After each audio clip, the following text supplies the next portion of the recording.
Olá, pessoal! Hoje nós vamos iniciar os nossos estudos sobre a formação para conselheiros escolares. A nossa primeira aula será uma introdução, onde eu vou contextualizar vocês sobre o que é o conselho escolar, quais as funções desse conselho, quem participa e qual a importância dele dentro da escola e fora dela também, né, para a melhoria da nossa educação. Então, sejam bem-vindos. Então, atualmente, o Conselho Escolar é o órgão máximo para tomada de decisões na escola e é formado por representantes de todos os segmentos que compõem a comunidade escolar, como alunos, professores, pais ou responsáveis, funcionários, pedagogos, gestores e comunidade externa. Então, quando eu digo que é o principal responsável por tomada de decisões, é porque hoje na nossa educação a gente prioriza, a gente almeja, a gente objetiva uma gestão democrática e participativa. Ou seja, não existe uma única pessoa, né, ou um único núcleo dentro da escola que tome as decisões e que exerça as funções que a gente vai ver que o conselho exerce.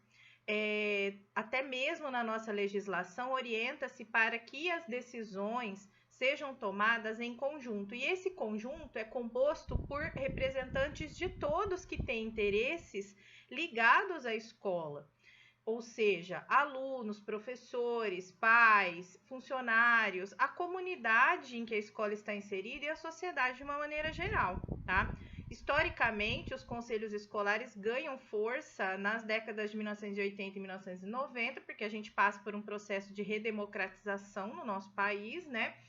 E começa a influenciar bastante a educação, esse processo de redemocratização, primeiro com a Constituição Federal de 1988 e posteriormente com a Lei de Diretrizes e Bases da Educação de 1996.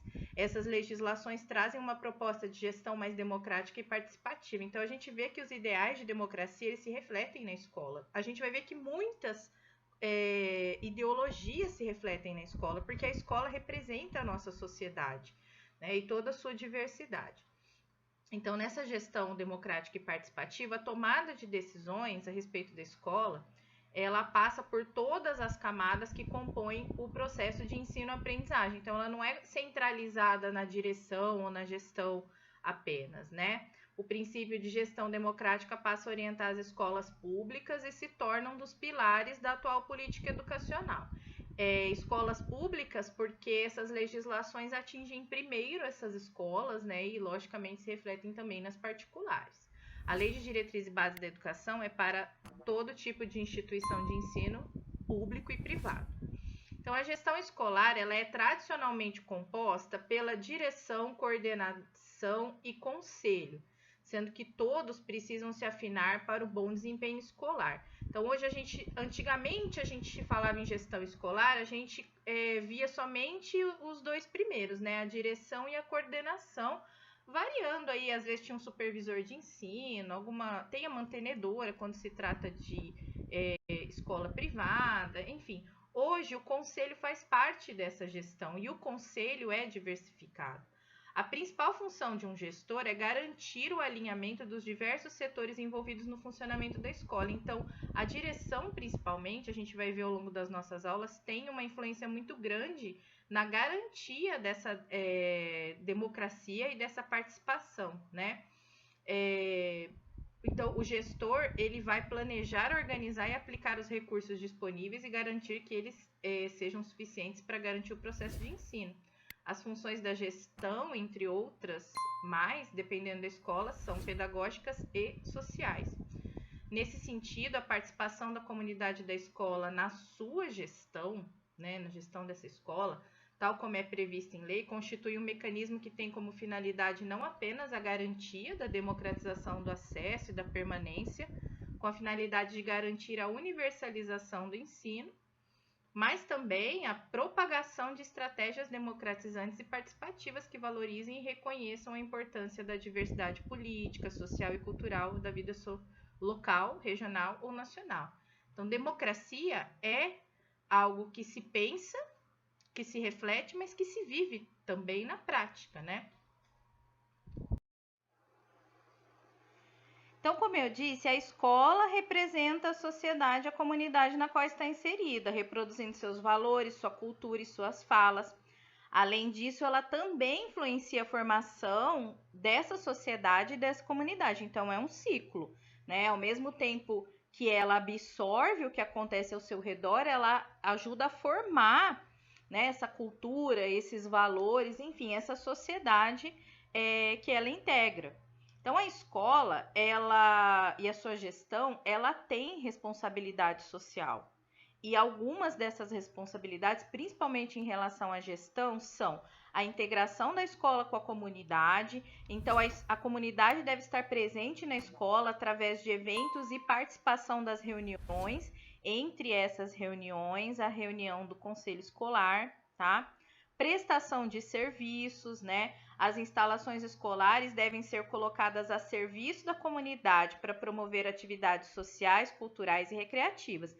A escola não pode permanecer fechada, né, para a comunidade local, nem fisicamente, nem filosoficamente falando.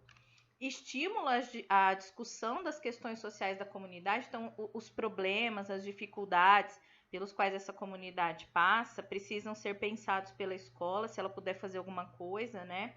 Então, as próprias condições de vida dessa população, elas podem e devem ser melhoradas pela presença da instituição escolar ali através de uma participação coletiva, né? Não é a escola sozinha que vai intervir ali, mas uma participação coletiva que ela pode mobilizar. A gente vai ver que o conselho escolar tem uma das funções do conselho é essa, inclusive, mobilizar a comunidade. Então, além de uma atuação pedagógica e social, a gestão também tem funções burocráticas que, embora tendo caráter secundário, né, geralmente acabam por ocupar a maior parte do tempo da direção e da coordenação. Lembrando que, tradicionalmente, a gestão escolar é composta pela direção e pela coordenação, salvo raras exceções em que, às vezes, entra orientador escolar, supervisor e etc. Então, essa parte burocrática, ela é pensada, às vezes, como menos importante, mas ela ocupa um tempo maior, às vezes, da gestão. Só que ela tem a sua importância, por exemplo, para garantir o cumprimento da legislação e das diretrizes, né? Serão citadas aqui ao longo das nossas aulas essa legislação, essas diretrizes, mas esses documentos legais, eles precisam ser colocados em prática, eles não podem ser apenas documentos. Então, a gestão tem que garantir isso. Também a supervisão do funcionamento geral da escola, né? Garantir que a escola funcione tanto no aspecto didático quanto no administrativo e no aspecto físico, estrutural. Então, gente, a Lei de Diretrizes e Bases, ela reitera alguns princípios da Constituição Federal, quando ela enfatiza uma gestão democrática que envolva todos os segmentos da comunidade escolar e local, na discussão dos princípios e práticas norteadoras do trabalho da escola e do planejamento. Só que além da Constituição e da LDB, a gente tem também o Plano Nacional de Educação, que é importante ficar atento, porque esse plano ele é elaborado a cada 10 anos e ele é composto por metas que precisam ser cumpridas ao longo desses 10 anos. E nós estamos hoje em 2024, o último plano, PNE, foi de 2014, portanto agora em 2024 a gente tem uma revisão do PNE, né? E provavelmente algumas metas não foram cumpridas, elas vão precisar ser repensadas e reintegradas no novo PNE, né? Que vai atuar aí nos próximos 10 anos. É importante agora ficar atenta a isso. Um outro fator importante que garante tanto a gestão democrática e participativa quanto um conselho escolar que seja de fato efetivo é o projeto político-pedagógico, tá? Então, assim, entre os princípios da gestão democrática está o estabelecimento e fortalecimento do conselho escolar, que deve ser formado por representantes dos mais diversos segmentos da comunidade escolar, conforme a gente já viu. Cada conselho escolar tem suas ações fundamentadas no PPP, no projeto político-pedagógico, além daquela legislação que eu já citei para vocês, que garante, né, a autonomia do conselho. Um dos documentos é o PPP da escola, mas o que é o PPP, tá? O PPP ele é composto, sim, por informações que descrevem toda a escola, seu funcionamento, o seu contexto, inclusive histórico, social, político, todas as informações importantes da escola estão presentes nesse documento e essa escola não funciona sem esse documento. As primeiras informações são de caráter geral, elas vão apresentar a escola e o público, né, com os dados de identificação da instituição de ensino. Em seguida, nós temos uma justificativa, que é um item que explica a importância e o significado das ações educativas, justificando o porquê dessas ações. Nós temos o contexto histórico, que é uma etapa voltada para o relato da história da instituição de ensino e a construção de sua identidade. Nós temos o local, né, apresenta a descrição das características sociais, culturais e físicas da cidade, do bairro e ou do território, né, destacando a relação destes com a instituição. Então, se você tem uma escola indígena, por exemplo, você vai ter ali uma descrição de toda a formação deste grupo, desta comunidade. Tem o diagnóstico de indicadores educacionais, né, que são os dados relativos à escola em si, né, as estatísticas. Os princípios norteadores, que são compostos pela missão, pelos valores e visão do futuro, assim como uma empresa, né? Os objetivos dessa escola e a fundamentação teórica e legal. Essa fundamentação teórica e legal vai ter vários documentos, né? E teorias de ensino nas quais se fundamentam as metodologias adotadas na escola. No PPP também é descrito todo o funcionamento do conselho e como será feita a sua composição.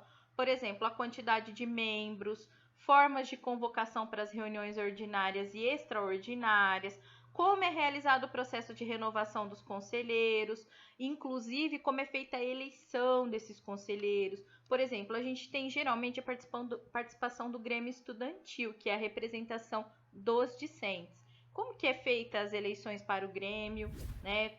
De quando em quando essas eleições são feitas e quais membros do Grêmio participam das reuniões do Conselho Escolar, tá? No documento, né, no PPP, deve ficar claro o comprometimento da escola e sua gestão com incentivo à participação de todos na tomada de decisões e no planejamento.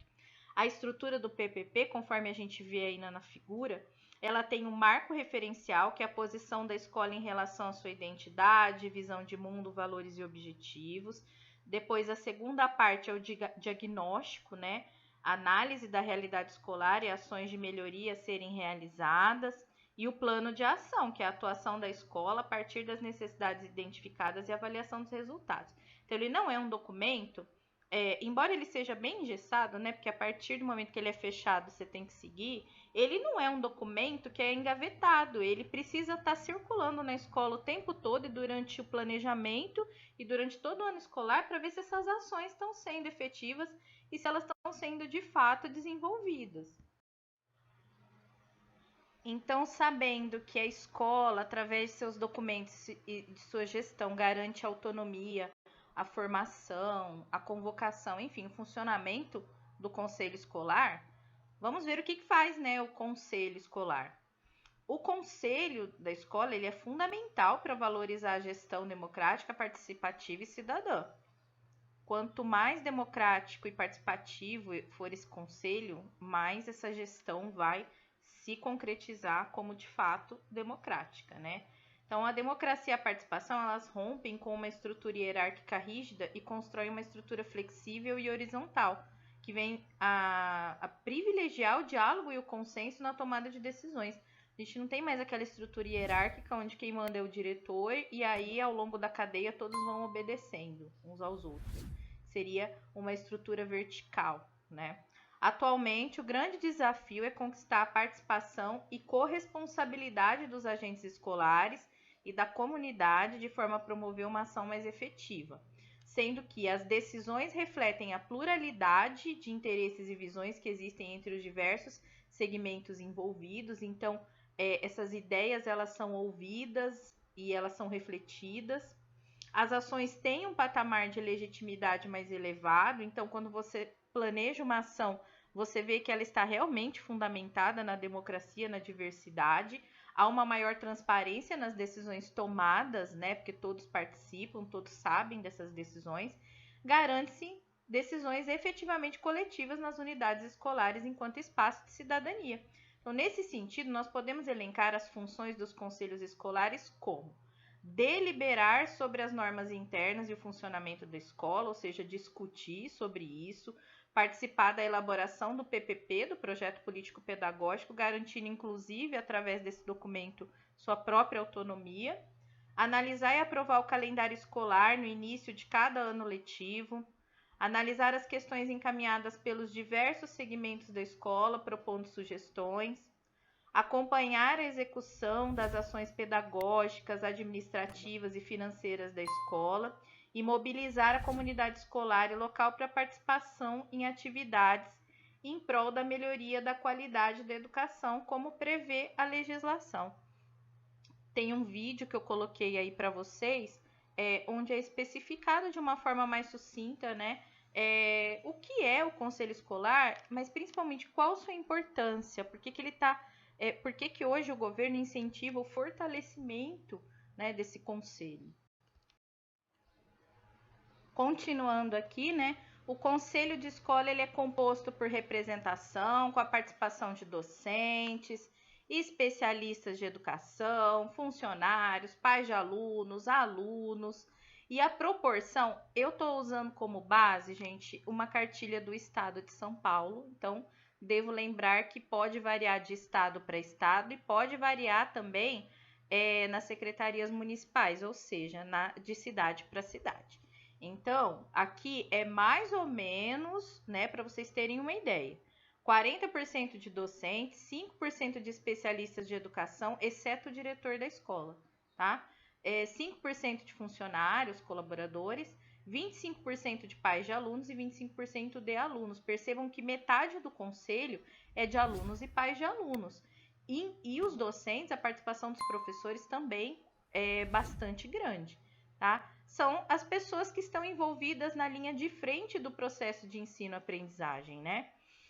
No estado de São Paulo, o conselho tem sua composição de 20 a no máximo 40 membros, representados pelos segmentos da comunidade escolar e local. Cada segmento representado no conselho de escola elegerá também 2 suplentes, né, que vão substituir caso o membro efetivo tenha que faltar, tá? Os representantes dos alunos terão sempre direito a voz e voto, salvo nos assuntos que, por força legal, sejam restritos aos que estiverem no gozo da capacidade civil. Então, assim, muitas vezes tratam de menores de idade, né? Então, toma-se alguns cuidados ali e, às vezes, alguns alunos estão diretamente envolvidos em algumas deliberações e aí, por questões éticas, não participam. Para resumir, de uma forma geral, as funções do conselho são deliberativa, né? Que se refere às tomadas de decisão relativas às diretrizes e linhas gerais das ações pedagógicas, administrativas e financeiras, quanto ao direcionamento das políticas públicas desenvolvidas no âmbito escolar. Consultiva, né, refere-se não só à emissão de pareceres para dirimir as dúvidas e tomar decisões, como também as questões pedagógicas, administrativas e financeiras no âmbito de sua competência. Função fiscalizadora, que refere-se ao acompanhamento e à fiscalização da gestão pedagógica, administrativa e financeira na unidade escolar, garantindo a legitimidade de suas ações. Mobilizadora, refere-se ao apoio e ao estímulo à comunidade escolar e local em busca da melhoria da qualidade de ensino, do acesso, permanência e aprendizagem dos estudantes. E pedagógica, né, que se refere ao acompanhamento das ações educativas para ver se está sendo garantido ali o aprendizado dos alunos, se as ações planejadas estão sendo cumpridas, se o planejamento está sendo cumprido e como está sendo cumprido. Cada uma dessas funções, gente, nós vamos ver ao longo das nossas aulas. Nós teremos uma aula provavelmente específica para cada uma dessas funções. Vocês vão entender melhor como que é a atuação do conselho em cada um desses aspectos. E aí, tudo bem? Estou passando apenas para deixar um recado bem rápido para você que acabou de ver essa aula e que gostaria de assistir a todas as aulas desse curso.